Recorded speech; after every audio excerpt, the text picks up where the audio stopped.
నా పేరు జానీ బేగం, మా తిరుమలగిరి డిస్ట్రిక్ట్ సూర్యాపేట. నా కొడుకుని వాటికి చంపేసి 21 రోజు అవుతుంది. ఎస్ఐ గారు ఇంతవరకు ఆ నిందితులకు అరెస్టు చేయలేదు. మరి ఎందుకు చేయలేదు సార్ అని అంటే పోస్ట్మార్టం రిపోర్ట్ వచ్చిందాక నేను వాళ్ళను రిమాండ్ చేయను అంటాడు, అరెస్టు చేయను అంటాడు. మరి ఎస్ఐ గారికి తెలిసే మర్డర్ జరిగింది. ఆ రోజు నా కొడుకుని చంపేసిన రోజు కూడా స్టేట్మెంట్ ఆపేసిండు ఎస్ఐ గారు. మరి ఎందుకు ఆపేసారు సార్ అంటే ఏం సపోర్ట్ చేస్తలే, మీకు తెలిసే మర్డర్ జరిగింది, ఎంతమందిని చంపుకుంటా పోతారు సార్. గతంలో పాత కేసులు కూడా ఆపుకుంటా పోయారు. ఎమ్మెల్యే గారు అనుచరులు శంకర్ జనార్దన్, బత్తల సీను, వీళ్ళకి తెలిసి నా కొడుకును ఆస్తులు ఆపుకుంటా పోయారు, కేసులు ఆపుకుంటా పోయారు. ఇప్పుడు కూడా నా కొడుకును మర్డర్ చేసిన కేసు కూడా ఆపుకుంటా పోతున్నా సార్. ఇది ఎంతవరకు కరెక్ట్ సార్ అని ఎస్ఐ గారిని అడిగినా కూడా పోస్ట్మార్టం రిపోర్ట్ వచ్చిన దానిక నేను యాక్షన్ తీసుకోనని అంటాడు. ఆయనకు తెలిసే హత్య జరిగింది కదా, ఆయనకు సిఐ గారికి తెలిసి హత్య జరిగింది. అందులో ఒకటి కూడా నా కొడుకు సెల్లు కాల్ డేటా తీయమని ప్రతి ఒక్కరిది కూడా కలెక్టర్ సార్ దగ్గర పోయినా, ఎస్పీ సార్ దగ్గర పోయినా, డిఎస్పీ సార్ దగ్గర పోయినా ప్రతి ఒక్కరికి కూడా నా కొడుకు చంపేసిరు సార్, వీళ్ళు మర్డర్ చేసేసిరు, కాల్ డేటా తీయండి సార్ అని కూడా ప్రతి ఒక్క పేరు కూడా ఆడ ఇచ్చేసిన.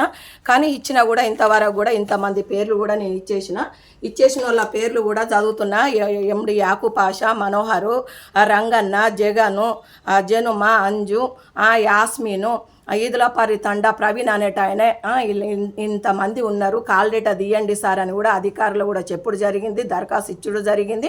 కానీ ఎస్ఐ గారు కూడా నా కొడుకు సెల్ ఆడుంది, నా కొడుకు కాల్ డేటా కూడా నెంబర్ మీద తీయండి సార్, ప్రతి ఒక్కటి ఎవరు చంపేసిరు, ఎవరు మర్డర్ చేసిరు ప్రతి ఒక్కరిది ఆడ ఆధారం అవపడుతుంది అన్న కూడా ఎస్ఐ గారు ఏం పట్టించుకుంటలేడు అసలే. ఆయనకు తెలిసి జరిగింది మర్డర్ అన్నా కూడా ఆయన ఇంతవరకు యాక్షన్ తీసుకుంటలేదు, నిందితులు కూడా అరెస్టు చేస్తలేదు.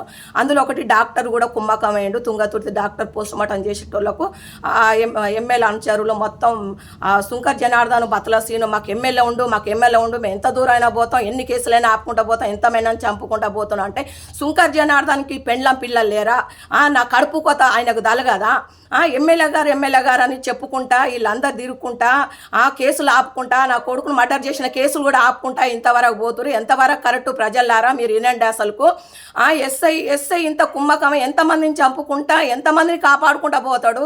తిరుమలగిరి ఎస్ఐ గారు వెంకటరెడ్డి సార్ అయితేంది, నాగారం సిఐ నాగేశ్వర్ సార్ అయితేంది, వీళ్ళకి తెలిసి ఇదంతా జరిగింది. ఇంతవరకు కూడా ఎస్ఐ గారు కూడా సస్పెండ్ కూడా చేస్తలేరు. ఎందుకు చేస్తలేరు అసలుకి? అధికారం చేతులు ఉంటే ఏం పనైనా చేస్తారా? ప్రజలారా మీరు చెప్పండి, మీరు వినండి ఒకసారి. నా కడుపు కోత ఇలా నాకు జరిగింది, రేపు మీకు కూడా జరుగుతుంది. శంకర్ జనార్దన్, బత్తల సీన్ పిల్లలకు తలుగుద్ది, పెళ్ళలకు తలుగుద్ది, నాశనం అయిపోతారు. నేను ఏడ్చినట్టు వాళ్ళు కూడా ఏడుస్తారు. ఇన్ని కేసులు ఆపుకుంటా ఇంత చేసుకుంటా ఫస్ట్ నుండి కూడా వీళ్ళదే ఉంది. మాకు మా ఎమ్మెల్యే గారు ఉన్నారు అని చెప్పుకుంటా తిరుక్కుంటా మర్డర్లు చేసుకుంటా సెటిల్మెంట్లు దందాలు చేసుకుంటా భూ సెటిల్మెంట్ దందాలు చేసుకుంటా ఏ సెటిల్మెంట్లు చేసినా కూడా వీళ్ళకి సరిపోవట్లేదా? వీళ్ళకి ఆదాయం ఎమ్మెల్యే గారి పేరు చెప్పుకుంటా ఈ కేసు కూడా ఆపుకుంటా. నేను మళ్ళీ ఈ కేసు కూడా నేను ఎంత దూరమైనా పోతా, మానవ హక్కుల కమిషనర్ దగ్గర పోతా, నాకు ఇక్కడ న్యాయం జరగకుండా హైకోర్టు కూడా పోతా, మళ్ళీ రీఓపెన్ చేస్తా ఈ కేసు. నేను ఈ క్లోజ్ అని పెడుతురు. ఆ కేసు కూడా ఇంతవరకు నిందితులకు అరెస్టు చేయాలని కూడా నేను కోరుకుంటున్నా. అరెస్టు కూడా చేయలే, ఇంట్రాగేషన్ కూడా వాళ్ళకి పిలిచి కూడా ఏం అడుగుడు చేయలే, స్టేట్మెంట్ ఆపింది కూడా. ఎస్ఐకి జరిగే ఈ హత్య జరిగింది, వెంకటరెడ్డి సార్కు తెలిసే ఈ హత్య జరిగింది. ఇంకోటి నా కొడుకు సెల్లు కూడా ఆయన దగ్గర ఉంది, ఆక్పాష దగ్గర పాత రికార్డు నా కొడుకుతోటి గంజాయి దాపించి, గుడంబ దాపించి, ఎర్రమందు దాపించి కూడా ఆ సెల్లు తీసుకురా మీ దగ్గర సీల్ చేసుకోండి సార్, మా సెల్ మాకు ఇప్పండి. పాత కేసులో కూడా అందులో కేసు అయింది, అక్రమ సంబంధం కూడా పెట్టిరు నా మీద. నా కొడుకు బాగా దాపించి పాత కేసు కూడా నడురాని యాక్పషగాడు ఏం చేసిండు గతంలో కూడా, నీ అమ్మ దగ్గర ఉంటే నీకు వాటర్ రాదురా, ఆస్తి నేను పంచిస్తాను తీసుకపోయి. నా కొడుకు చంపేది ఎక్కడిది ప్రజలారా మీరు చెప్పండి అసలుకి? నా కొడుకుని చంపింది కాక తీసుకొచ్చి ఇక్కడ షట్టర్లో కూడా వేసిరు మేము లేనప్పుడు. ఎస్ఐ కుమ్మకమైండు కూడా 2-3 సార్లు పంజనం చేస్తున్నాను నా ఇంటికి వచ్చి కూడా ఈ కేసు వాపా తీసుకొని 4-5 సార్లు కూడా మా ఇంట్లో నా ఎమ్మడి పడ్డాడు. నేను తీసుకొని సార్ నా కొడుకు పోస్ట్మార్టంకి పంపిస్తా, చంపిన వాళ్ళు బయటపడాలని కూడా నేను చెప్పిన. ఎస్ఐ అందులో తెలిసి మర్డర్ చేసింది కాబట్టి ఎస్ఐకి ఇంత ఎందుకు సార్? స్టేట్మెంట్కి ఎందుకు ఆపుతారు? ఇదంతా ఆపుడేనా? ఎమ్మటే వెంకటరెడ్డి సార్కు సస్పెండ్ చేయాలని ప్రతి ఒక్కరికి నేను కోరుకుంటున్నాను. నాకు న్యాయం చేయాలి, నిందితులకు కూడా అరెస్టు చేయాలి, నా కొడుకు చంపిన వాళ్ళు అందరూ బయటికి రావాలి, నాకు న్యాయం చేయండి ప్రజలారా. ప్రతి ఒక్కరు వినండి, ఎస్ఐది ఇట్లా చేసేది పని రైటా కరెక్టా తప్ప మీరు అర్థం చేసుకోండి, నాకు న్యాయం చేయండి, ప్రతి ఒక్కరైనా నాకు సహకరించండి. ఇలా నాకేంది, రేపు మీకు కూడా అవుతుంది. ఈ అధికారం చేతిలో ఉందని ఎంత దూరైనా వాళ్ళు చేస్తురు.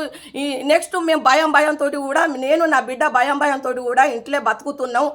మమ్మల్ని కూడా చంపేస్తామని పాషగాడు, సుంకర్ జనార్దను, బత్తుల సీను చెప్పుకుంటా ఎమ్మెల్యే గారు ఉన్నారు. వీళ్ళిద్దరు లేపెత్తే 8 కోట్ల ప్రాపర్టీ మాకు అయిద్దని ఇంతవరకు కూడా చెప్పుకుంటా తిరుగుతున్నారు. ఇది ఎంతవరకు కరెక్టు? మీరు నాకు న్యాయం చేయాలి. ఎమ్మటే ఎస్ఐ గారిని సస్పెండ్ చేయాలని నేను కోరుకుంటున్నా.